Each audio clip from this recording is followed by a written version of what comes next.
How you doing, everyone? It's just finished at the Amex. Spurs playing away to Brighton. We've lost 3-2. Now, normally I like to explain what I think happened and describe just basically what happened in the game, but I want to start off with something a bit different this time, because last week I made the decision, the channel made the decision to come off of social media, deleted our Twitter account, deleted Facebook, pretty much everything. We just only kept YouTube. And the reason is because, one, we don't actually need it. The channel grows. We get brilliant viewing numbers with or without Twitter and Facebook. But most importantly, the level of abuse that comes from misleading lies and manipulative forces at work, because they just can't handle that I say things like Levy out. And as soon as we signed Timo Werner, I went on We Are Tottenham TV, who won't let me back on the channel on a panel show to discuss what I said, because it's all come true. When we re-signed Timo Werner, and I said, it's an absolute disgrace that we've signed this player and he's going to cost us, and it's a sign of things to come. And when I said these things, and I said that Ange's highline and Ange's tactics, we're going to get found out, we can't beat the teams in the top 10. And when I say these things, the hate that grew against me, one fan tried to start me at the Man United game away in the terraces.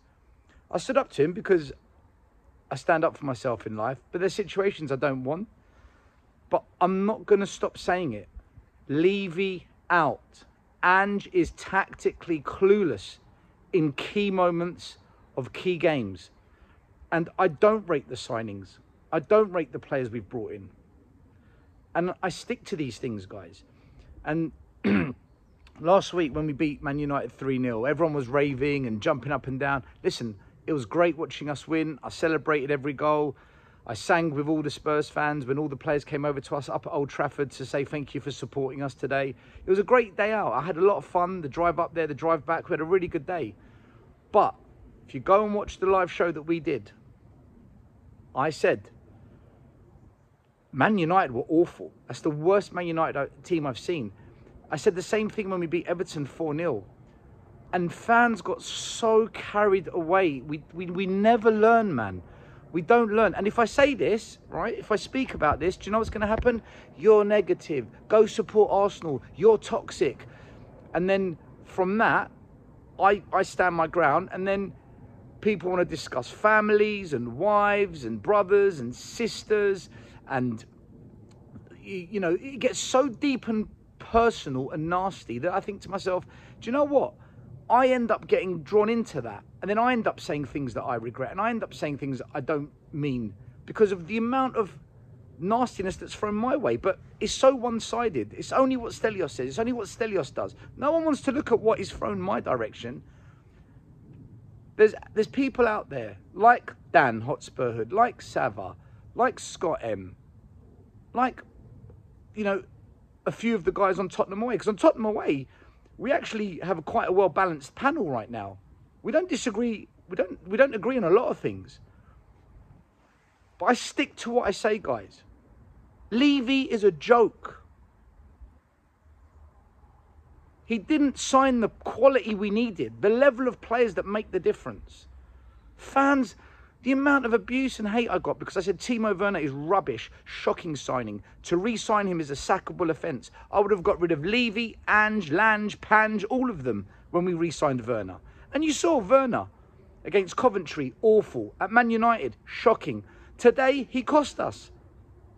Because it's like playing with 10 men. He's not the reason we lost, but he's part of the problem.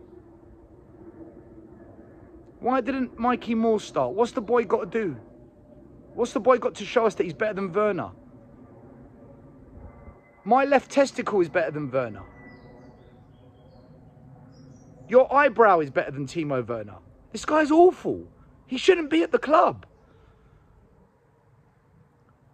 Again, it was the derby of the high lines today. And what we saw was two teams exposing each other's high lines. I predicted Spurs would win 3-1 today for two reasons. One, Pedro, their best player, in my opinion, was missing.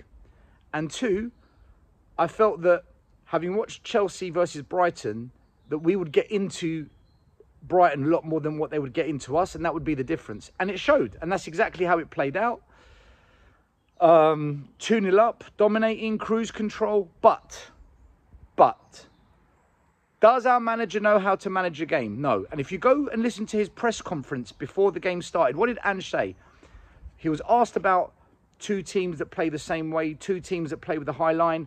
How does he think it's going to go? Will he adapt? And what did our manager say? No. As long as we entertain the fans. As long as we entertain the fans. And that proves to me that the owners, the manager, everyone involved behind the scenes, it's about entertaining, not winning.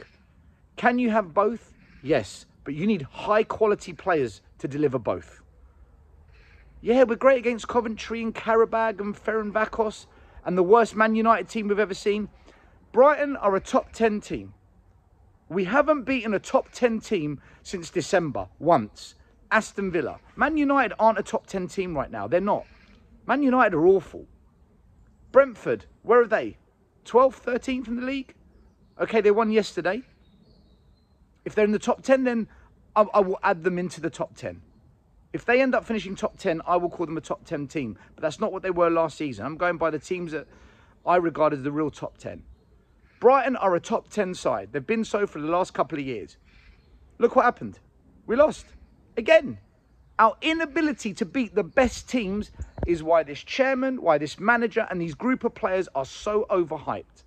And it frustrates me because I've been saying this for so long and I keep saying it.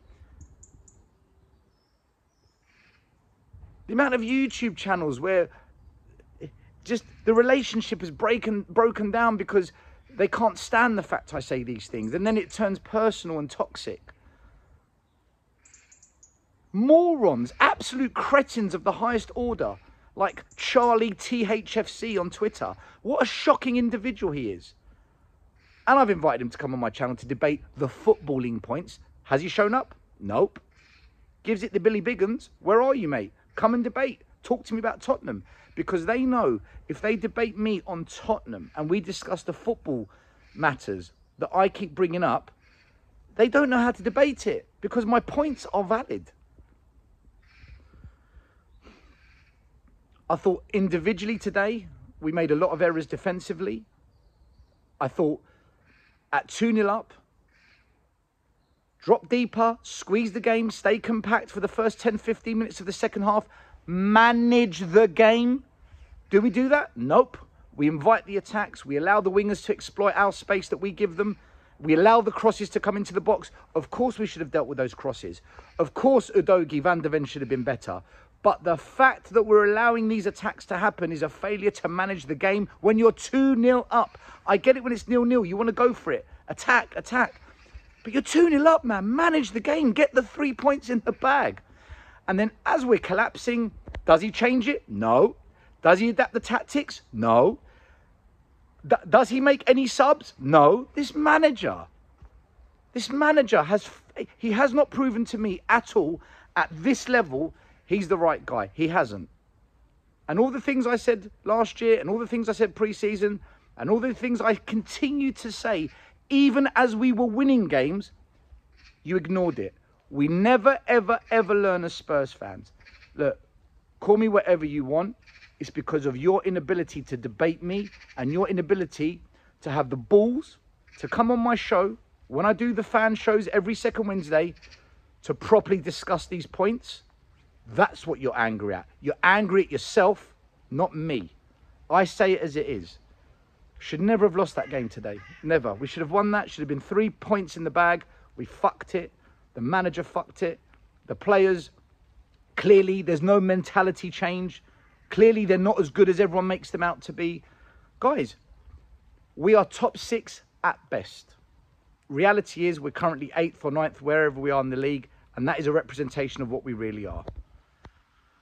Until we can learn to beat the top 10 teams, which means a better level of quality player and a manager that can adapt tactics in this level of competition, I don't see it changing. Listen, like, subscribe. We're going live tonight at 9:30. You bet it's going to be a spicy show tonight. It's getting dark. I'm going to go and have some dinner and prepare for tonight's show. I wish you all the best, guys. Enjoy the rest of the week. It's going to be hard with the international break, having now lost to Brighton. But look, it is what it is. Peace.